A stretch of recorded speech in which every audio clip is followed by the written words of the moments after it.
देखिए, ये जो नेता प्रतिपक्ष हैं, ये किनके पुत्र हैं? वो जंगल राज के नायक लालू प्रसाद के पुत्र हैं। और लालू प्रसाद कौन है? जो अपने को कभी गड़ेरी कहते थे। गड़ेरी समुदाय पाल वंश, पाल जाति से आते हैं, जो सनातन के संतान, हिंदू धर्म के प्रति कट्टर रहते हैं।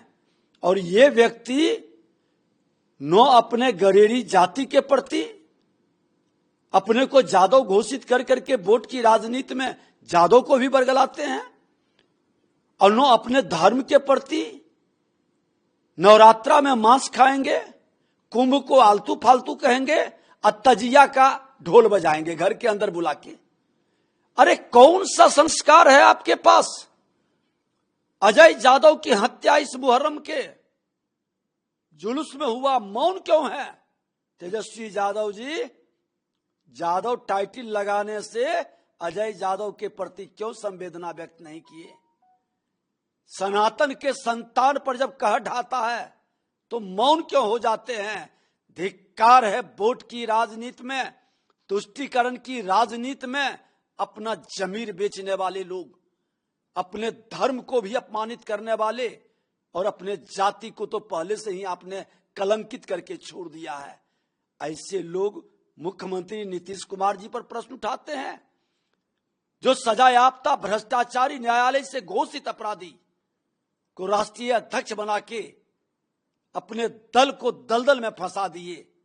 वह व्यक्ति राजनीति में प्रश्न उठाते हैं। धिक्कार है संवैधानिक पद पर बैठे हुए ऐसे लोगों को। लेकिन उप मुख्यमंत्री जी, सवाल तो है कि बिहार में गांधी मैदान में जिस तरह से व्यापारी का मर्डर हुआ, कल खगौल में गोली चला है, मुजफ्फरपुर में गोली चल रहा है, लॉ एंड ऑर्डर को लेकर सवाल उठ रहा है, क्योंकि सरकार तो आप ही लोगों का। देखिए, दुखद दुर्भाग्यपूर्ण है, सरकार सजगता से एक्शन भी ले रही है। जिस वर्मा का नाम चर्चा में है प्रेस मीडिया में, वो वर्मा किसके साथ था? कौन उसके संरक्षक है? एक फोटो भी वायरल किसके साथ हो रहा है? नेता प्रतिपक्ष तेजस्वी यादव जी, जवाब तो देना पड़ेगा आपको। ये जमीन माफियाओं की बड़ी जमात आपके दल से जुड़ा हुआ क्यों है? बालू माफियाओं में सबसे ज्यादा संख्या आप ही के दल से जुड़ा हुआ क्यों है?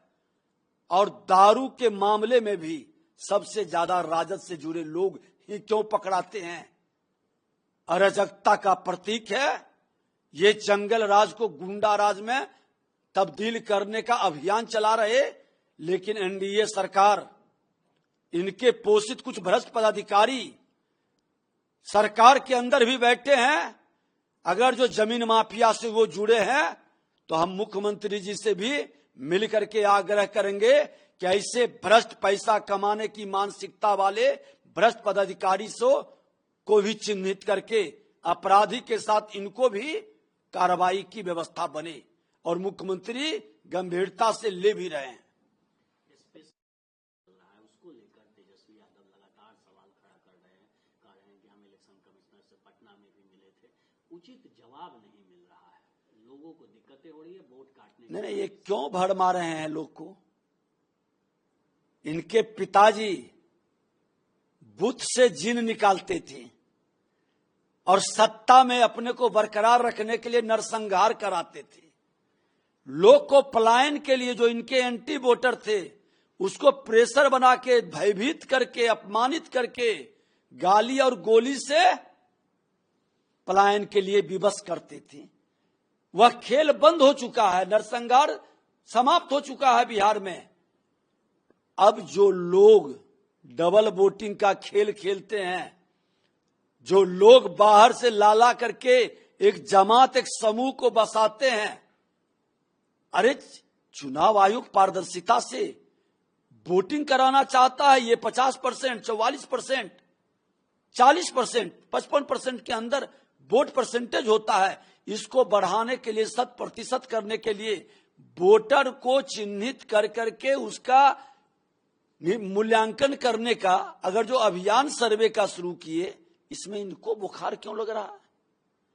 कोई एक जाति, एक समुदाय के लिए तो नहीं किया जा रहा है, ये सभी वोटर के लिए अभियान है। लेकिन ऐसे भी ये संविधान विरोधी लोग हैं, संवैधानिक संस्था का अपमान करने वाले हैं। चुनाव आयोग एक संवैधानिक दर्जा प्राप्त किया हुआ संस्था है और उस पर प्रश्न उठा करके अपने संवैधानिक पद को ये कलंकित करते हैं। आज असादुद्दीन ओवैसी भी 10% वोटर को एक तरह से सिटीजनशिप से बाहर करने की योजना का हिस्सा है बीजेपी का, और उन्होंने सीमांचल का सवाल उठाया कि सीमांचल में लोग बराबर कहते हैं कि बांग्लादेशी है, रोहिंग्या है, तो कहाँ है उनके पास आंकड़ा, कहाँ है डाटा, कहाँ है? देखिए, इन लोगों ने जिस तरह से भयभीत होकर के भ्रम का वातावरण बना रहे हैं, ये साफ झलक रहा है कि ये चुनाव हारने की स्थिति में पूरी तरह से हैं। इनको लग रहा है कि अगला चुनाव हम नहीं जीतेंगे, तो अपना बहाना हार का ढूंढ रहे हैं, और ये सिर्फ बहाना बना रहे हैं हार का।